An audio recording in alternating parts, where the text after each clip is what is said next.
En question principale, Monsieur le député de Bordua. Merci, Monsieur le Président. Les consultations générales sur le projet de loi 103 s'achèvent et la réprobation est générale. Le désaveu est total face à un gouvernement qui a abdiqué toute responsabilité face à ce nouvel assaut de la Cour suprême contre la loi 101.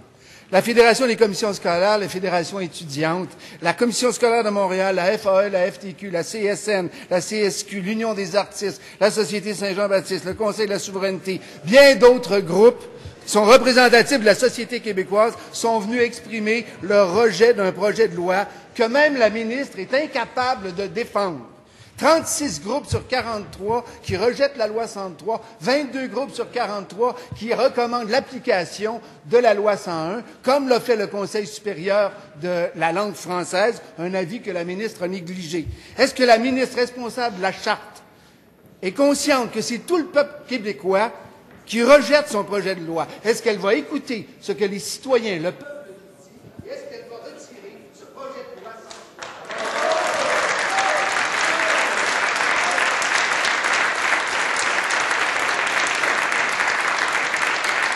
Madame la ministre responsable de l'application de la Charte de la langue française. Merci, Monsieur le Président. Vous savez, comme le député de Bordua vient de le dire, la commission parlementaire se poursuit cet après-midi. Nous allons terminer nos travaux avec les remarques finales.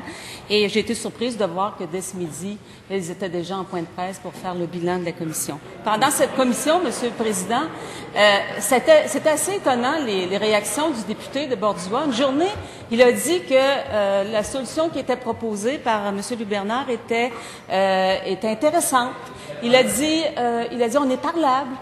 Son collègue de Drummondville a dit, du comté de Drummond a dit un jour, faudrait l'étudier. Ensuite, ils sont revenus, puis là, ils ont continué à parler de la loi 101 des écoles privées non subventionnées. Question a été posée. Sans bruit. Madame la ministre, vous avez la parole.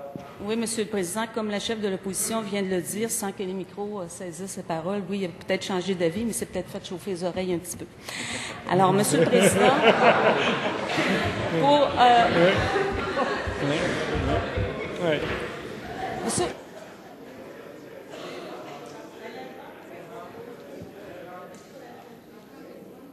Madame la ministre. Alors, Monsieur le Président, lorsque le député de Bordua parle du peuple québécois, le peuple québécois ne veut pas de solution radicale. Bravo.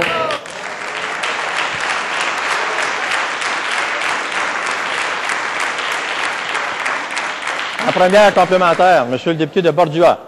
On comprend, Monsieur le Président, que le gouvernement a décidé d'appliquer une loi qui est injuste, qui est inéquitable, qui est inégalitaire, qui est basée sur une sélection par l'argent. De toute façon, le leader avait déjà dit qu'il ne changerait pas et qu'il l'appliquerait.